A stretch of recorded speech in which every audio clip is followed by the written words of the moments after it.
What's one thing you see me do or failing to do where I'm getting in my own way? This feels like such a scary question to ask. Have you ever seen a video of yourself and thought, who is that person and what are those gestures I'm making? I know I have. It reminds me of how we have a perception of ourselves, and it is important to get to know a different vantage point of ourselves to identify those things that are getting in our way or unknown things that we are truly good at. But why does actively asking for feedback seem so scary? And how do we encourage others to give us feedback that we can actually use? There is a lot of training about giving feedback and about how to handle conflict, but few resources are available on the subject of encouraging feedback. When people are asked, what are the toughest conversations to take part in? Feedback is always on the list. Hi, my name is Candace Bucheister, and I'm a part of the Vituity's Leadership and Development team. I asked Rebecca Burgess, Vituity's Director of Business Integration and Knowledge Management, about encouraging feedback, one of the 3 topics we're offering in the Intentional Conversation series. I first asked Rebecca, what would happen if we could see accepting feedback as a skill? Receiving feedback and responding to it is how we grow. The truth is that we're always engaged in getting feedback. Every time somebody speaks to us, it can be a coworker, a family member, a patient. Feedback also is just not in words. It's in facial expressions and body language. So it's impossible to go through your day without getting feedback. The trick is in the processing. Can we process the feedback in a way that makes us better at our jobs and have richer relationships? What are some hindrances to encouraging feedback? It's a real instinct to wrong spot. That's where we scan through feedback for flaws so you can ignore it. You can wrong spot by dismissing the person who's giving you the feedback. Who are they? Who do they think they are? Kind of stuff. Or dismissing the way it's given. That can even be down to using the wrong word. Sometimes if we wrong spot though, we can miss a gem. 90% of the feedback might indeed be wrong, but there could be 10% that is very useful. I have a 10% gem out of a bunch of wrong experience. I was presenting this big new idea to leadership. I went into the meeting so convinced of our mission, great idea. And then leadership was very tough, very rigorous in their questioning. We left the meeting and I was immediately given feedback on how I could have done better in that meeting.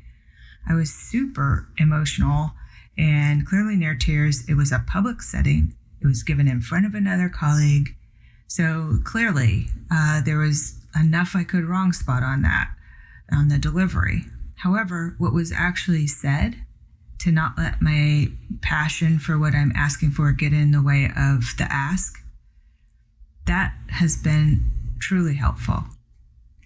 A lot of times we get feedback that just doesn't track as true in our brains. I had a very trusted mentor tell me that I came off as flip in an interaction. It wasn't my intention to be flip in that interaction. When I heard that, it felt 100% wrong to me, like it was 100% untrue. But because of my trust in this person, I had to open up, and I thanked her for the feedback, and I needed to think about it. And then as I started reflecting, I recognized that other people in my life had given me very similar feedback, and I had the same reaction that it wasn't true. But that first crack opened me up enough to process, and gradually I was able to see. Sometimes we have significant blind spots, and we can't see something that is right there and everybody else is perceiving it, and we just can't see it clearly. So it really helps when you get feedback about something like that to use other people as a mirror and ask them to give you feedback on that particular thing. Author Sheila Heen says in her book, Thanks for the Feedback, that by understanding 3 triggered reactions, we can begin to better receive feedback. What are these triggered reactions? She uses the term truth triggers. Those are those that assess the quality of the feedback. Is it good or bad? Will it work? And challenge yourself to understand what that person means, to see yourself from a new perspective. Maybe even identify a blind spot. Another triggered reaction she refers to is called the relationship trigger. We are often more likely to receive feedback better from a stranger than from those that are close to us. So challenge yourself to separate the one from the what. Our relationship baggage comes with us to the feedback arena. Work style feedback from a friend or from somebody who you have issues with or for somebody who you respect very much can be very difficult to process because you have that other stuff wrapped around that, what they're saying. I think we all know this when sometimes like a stranger can give you feedback that you can't hear from your husband. So I recently had a work friend give me feedback on how I was running a project. She asked me to be more collaborative and to allow for more time for her team to be heard. This is like super good feedback. And if it had been anybody else, I would have just said, that's amazing, thank you. But because it was my friend, it took me a minute to get our relationship out of the way and actually hear what she was saying. I think that's the lesson here, is to just be aware of all the stuff that comes with a relationship when you're getting feedback from somebody who means something to you. Another trigger she calls identity triggers. That is to understand your feedback sensitivity or how intensely this feedback affects your mood and your actions. When you get feedback on something that your identity is wrapped up in, something that's like a real core value for you, something that means a lot to you, it's really hard to hear and easy to reject. I really care about how I dress, and clothes are super important to me. And then my sister is somebody who wears jeans and the same gray, fleecy vest and clogs every day. And I asked her to give me her feedback on a presentation that I had filmed. And she gave me feedback back on my clothing. And I was furious. I couldn't believe how much that triggered me. And I think one of the things, she was right, by the way, it was a horrible outfit.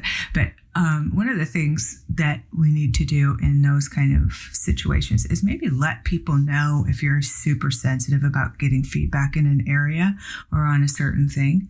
And then also be specific when you're asking for feedback in what do you really want the feedback on. In that example, I should have said, I want feedback on my speaking style or the content of my speech. I enjoyed learning a new term, Google bias.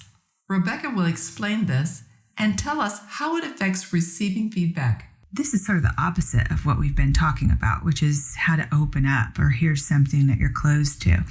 This is someone saying one thing and then we start to drown in it. It's like the Google in your brain has done a search and you've pulled up 2.2 million hits and examples from the 40 years of life that you've lived. And then you get the sponsored ads from your ex or your bully in school, and it can start to feel bad. But just remember that this is a distorted view of you. If you Google dictators, you'll get 8.4 million hits. That doesn't mean that there are 8.4 million dictators. You are not what you Google. This is, I heard this and it's just, I feel like it's going to be really helpful for me.